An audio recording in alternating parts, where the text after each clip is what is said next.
and today we'll be discussing a book by John Zmirak and Perrotta entitled The Politically Incorrect Guide to Immigration in America First Manifesto.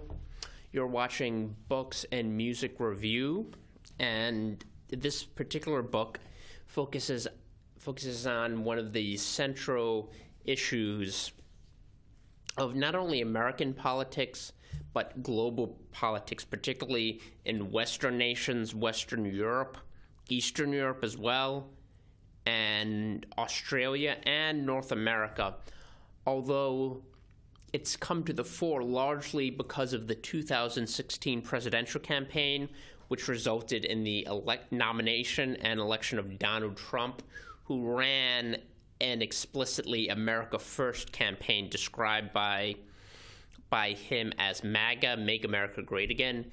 And one of the central components of this campaign was rolling back a very, very expansive, open borders, pro-mass immigration set of policies that had been supported by prior Republican and Democratic nominees. For those of you who don't remember, there were a series of amnesty proposals, first by John McCain, and then in later years during the second half of the Obama administration by Marco Rubio, a candidate who lost to Donald Trump in the Republican primaries. And one of the reasons he lost was his association with an amnesty proposal supported by the late Ted Kennedy and other pro-mass immigration Democrats. And this book tackles that issue, but it also expands upon it, examining the history of immigration in America, why we had immigration restrictions, and why a lot of those restrictions were done away with in 1965 as a result of the Immigration Control and Reform Act, the Immigration Nationality Act, rather, which was coupled with other civil rights era legislation such as the Civil Rights Act and the Voting Rights Act. And one of the great things that this book does is it debunks a lot of the mythology that was used to support the immigration, the type of immigration we've seen since 1965. And one of the central tenets of the pro-illegal immigration and pro-open borders lobby, the politicians and the media and the academics who support this push, one of the central tenets of their platform is that the U.S. has always had this type of immigration, that we've always accepted millions and millions of immigrants from the developing world and from impoverished nations.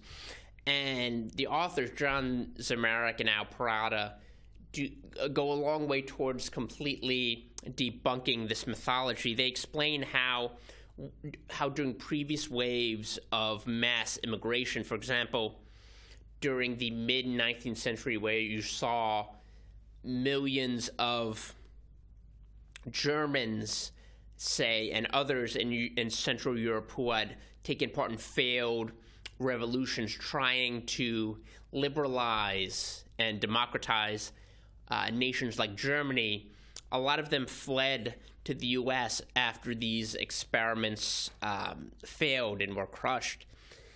And many Irish immigrants, in fact, the Irish diaspora is one of the largest diasporas in contemporary history because of the Irish potato famine from 1847 through approximately 1850.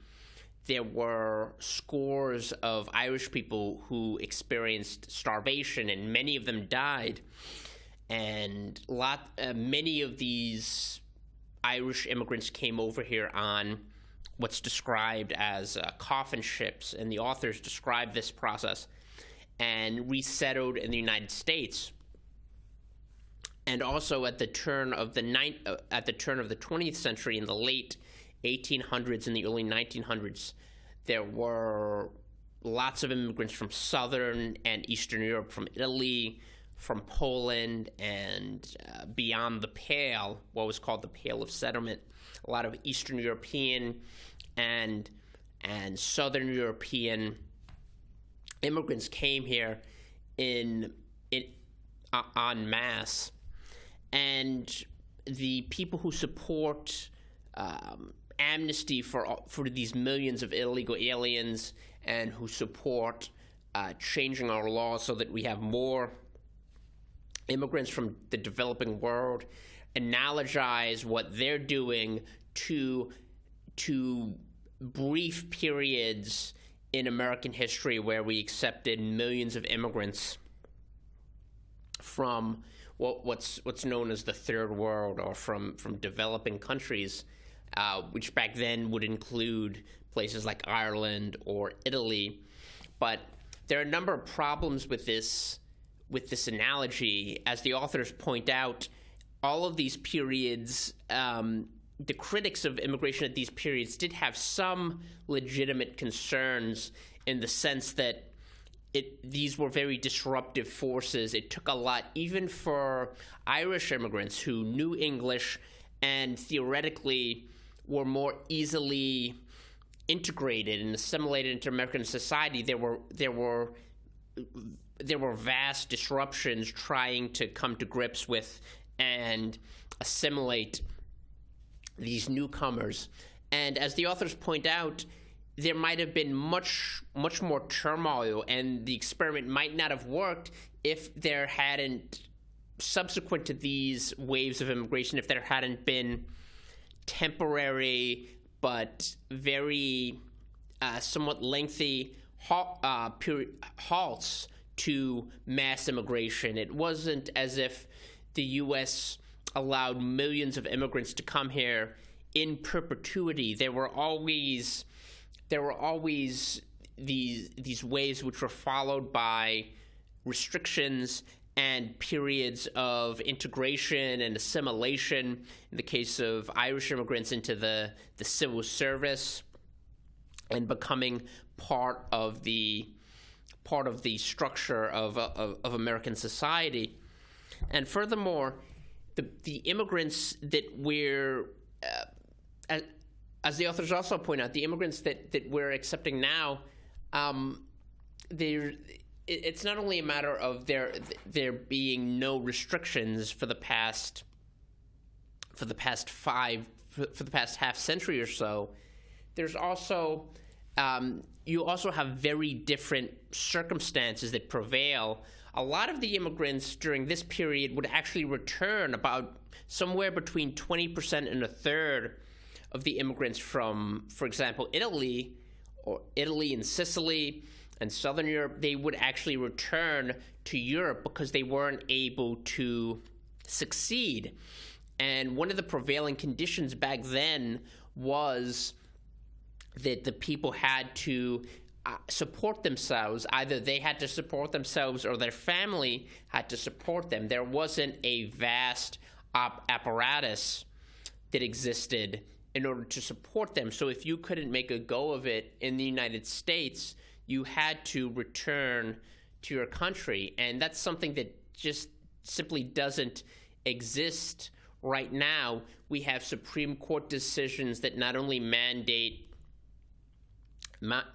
emergency care, not only mandate public education, but if you have children, you can take advantage of numerous federal and state and municipal welfare programs. In a place like California, they're trying to extend full health care, complete health care, in the form of a state program that would be analogous to Medicaid, or Medicare to the state's illegal alien population. And there are more than 3 million, at the very least, 3 million illegal aliens living in the state of California. And their generosity towards these people has driven that state to the verge, along with other factors, has driven that state and a number of municipalities to the verge of bankruptcy. And something that the authors don't highlight, but is also true, is that the immigrants who were coming in previous waves actually were, comparatively speaking, more skilled and had a greater degree of education, even though they weren't what you would consider professionals today in the sense of having baccalaureates and master's degrees. These were skilled craftsmen and tradesmen, and for the most part, on average, they were more well-educated than the average American, native-born, indigenous American, because you have to remember universal education and schooling back before the mid-19th century was almost unheard of. You had even the literacy rate was very poor up until, relatively recently in American history. So the immigrants coming back then actually were relatively skilled, whereas a large portion of the immigrants, as the authors do point out, come as a result of family reunification. Not in the sense of wives or biological children, but cousins and siblings and adult siblings and cousins coming to the U.S. because they know someone. They have a blood relation who is an American who is here. And as the authors point out, this is a very unfair system to be able to simply come to the U.S. and take advantage of our generosity because you happen to be related to someone who's here. I don't know if you'll remember, but Barack Obama's late Aunt Zaituni, who was from Kenya, was able to come here because she had relatives who were already in the U.S., just like an Uncle Oyango, who lived in Boston, and he ran a liquor store and was arrested for a DUI, and his aunt was able to take advantage of public housing. Now, I wouldn't blame these people for taking advantage of welfare programs or subsidies that the U.S. extends, but I don't think the U.S. should be in the business of caring for people who might have a better life. Everyone who wants a better life, if they travel to the U.S.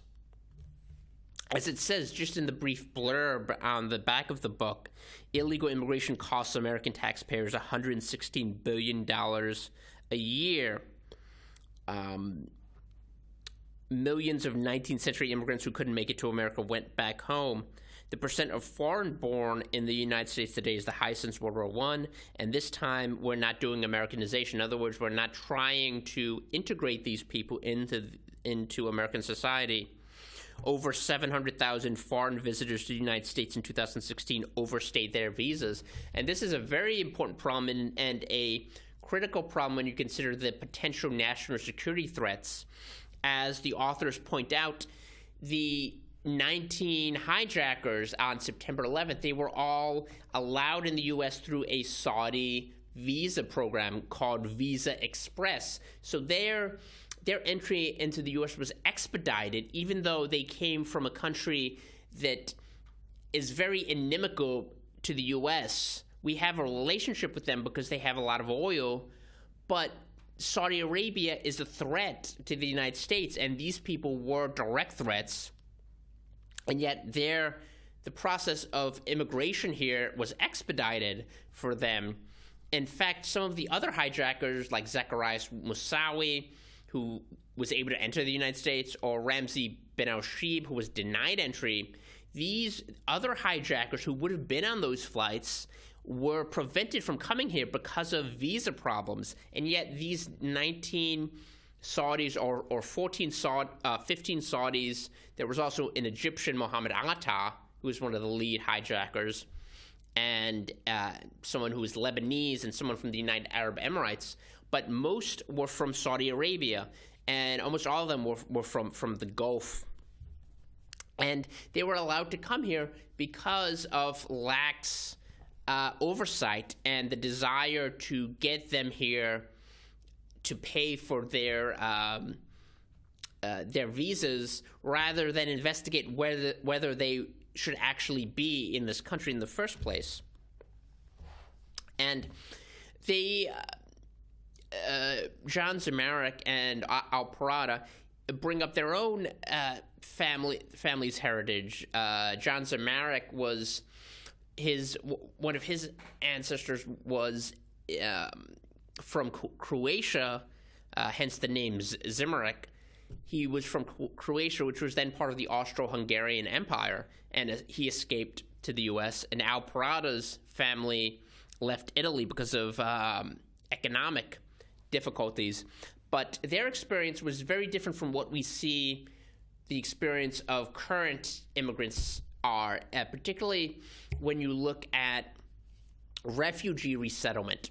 And the authors do a good job of pointing out how there are very rich vologs, or voluntary agencies, deputized by the federal government to resettle refugees with the help of the Office of Refugee Resettlement and the United Nations. They kind of collaborate.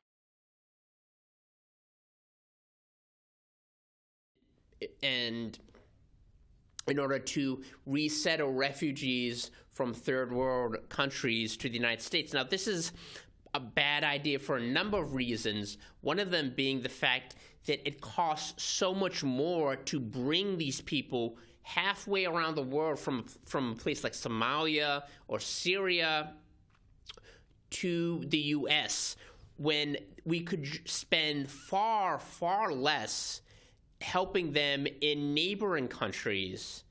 It would cost far less, and there would be far fewer problems, both for them and sometimes for us, when these people turn out to be terrorists or turn towards terrorism. For example, in Minneapolis, there are over two dozen Somali refugees, or the children of refugees who joined al-Shabaab, which is a terrorist group in Somalia, either al-Shabaab or ISIS, the Islamic State. And this is a huge problem. You may be familiar with the controversy surrounding Congresswoman Ilhan Omar. Now, this is a woman who's ethnically Somali, a Muslim woman whose family was living in a Kenyan refugee camp, and they were actually taken. They were offered the opportunity to come to the United States. Now, if you're a refugee, you would rather live in the United States than in Kenya. But the problem is, as we've seen, she doesn't have any sympathy or any allegiance to the U.S. This is simply a country that she was dropped into because it was better for her family economically. And no one asks why her family were refugees. Well, the reason they were refugees in the first place was because Ilhan Omar's family was very, very deeply involved with the dictatorship of Mohammed Siad Barre. Now, he was the dictator of Somalia, and he was the dictator of Somalia during the 1970s and the 1980s, all the way up into 1990 and 1991, when he was deposed, and that his overthrow created a vacuum which warlords and rival clans stepped into, and that's basically why Somalia for the better part of 3 decades has been, as like you may have seen in Black Hawk Down, just a series of clashing warlords jihadist groups, just all competing and fighting for power. Basically, chaos with no cohesive society. And her family were refugees in Kenya because they supported and worked with and were even very high-ranking officials with Mohammed Siad Barre, a socialist dictator in Somalia who was kind of set up as a rival to the communist Ethiopian government at the time, the Derg. And once he fell, they had to flee because the people living in Somalia would have been very resentful of her family, which was complicit in the atrocities that the Barre regime engaged in. In fact, the dictator I'm referring to actually committed a genocide called the Isaac genocide, which killed over 500,000 people belonging to a particular ethnic group that resisted him. Ironically, Somalia, the eventual overthrow of this dictator was spurred by refugees, Somalis coming back to Somalia as refugees after, not Somalis, but people from a Somali ethnic group in the Ogaden as part of Ethiopia. They were urged to rebel against Ethiopia, and once Somalia lost that war, they fled back. Not fled back, but they fled into Somalia because they were similar. So this caused tensions and eventually led in part to his overthrow. So this is just me sketching out how these problems of accepting waves of refugees and waves of how they can actually destabilize a country. And for a very concrete example, the authors give this event on this terrorist attack on September 17, 2016. On September 17th, Dahir Ahmed Adan, a native of Kenya who had been admitted to the United States at the age of 2 as a refugee and later became an American citizen, entered a mall in St. Cloud, Minnesota, dressed as a security guard and began stabbing individuals before an off-duty police officer shot and killed him. According to police, Adnan asked at least one person if they were Muslim before attacking them and made statements regarding Allah during the attack. Now, Muslims have done this in Kenya. There have been terrorist attacks in Kenya where they've forced people to recite the Shahada, the Muslim article of faith that you have to recite, and they've killed them, they've murdered them if they haven't been able to do that. But my question is, why would you want this type of thing happening in the U.S.? And in places like Minnesota, it's already happening. We don't see a civil war type situation. This isn't as bad as it is in Somalia, but the thing is, it's going to get much more like that. The more Somali refugees that we have, and during the Obama administration, he increased drastically Somali refugee resettlement. And as the authors point out, this is something that Trump has done a lot to reverse, even in his first 2.5 or two years in office. He's done a lot to reverse this terrible policy. But even if you're not worried about jihadism, as the authors say in their state in their book, that's not the preeminent concern. That's much more of a concern in Europe, where they have allowed millions and millions of Muslim refugees to the point where it's destabilized society. And one of the things I'm not going to get into, but there is a direct correlation between how large the Muslim population is and how much civil strife you have. So in somewhere like Poland, where there are very few Muslims, you have virtually no Muslim terrorist attacks and no jihadist attacks. But in a place like France or Germany, where you have 5-6%, you have terrorist attacks every month or every other month. And when you get to a place like Bangladesh where you have 70 or 80% majority Muslim, you have much more frequent terrorist attacks. And when you get to a point where you have, say Somalia, where all of the population, say 1%, is Muslim, you have constant terror attacks. And this is something we don't want in the U.S. But as the authors say, that's not the main objection, because that's more of a European problem, just because of the amount of Muslim immigration. Here, the problem is one of continuity and integration and allowing people from diverse cultures. It's very hard to get people from so many diverse cultures to meld together.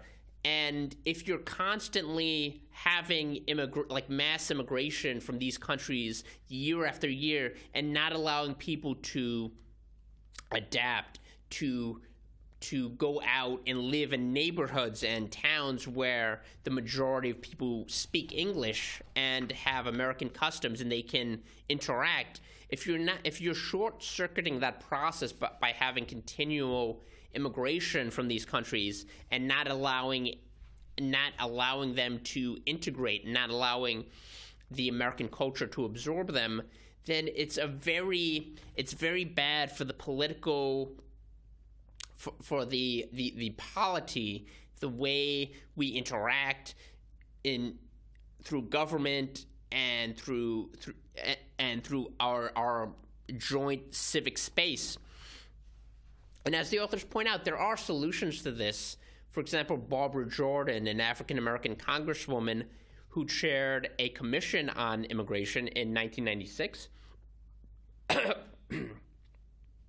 excuse me, she had a series of very reasonable recommendations, namely that we should enforce immigration laws for illegal aliens who should not be here. We should find a way to gradually dissuade them and not encourage them, which is the complete opposite of what's happening now, where we have thousands of Central American and Mexican refugees, but mostly Central American refugees and people, economic migrants, coming here because of the incentives. They think that they'll be part of America. And as the authors point out, that's simply not the case. There's only so much that we can do to help people, and it's much more efficient and compassionate to help people over there than to say that half of the population of a country can simply relocate. It's just not a plausible way to solve these deep-seated problems of economics and politics. So I would recommend reading this book if you have a chance. Again, it's called The Politically Incorrect Guide to Immigration and America First Manifesto, and it has a quote from Ronald Reagan on the cover: "A nation that cannot control its borders is not a nation."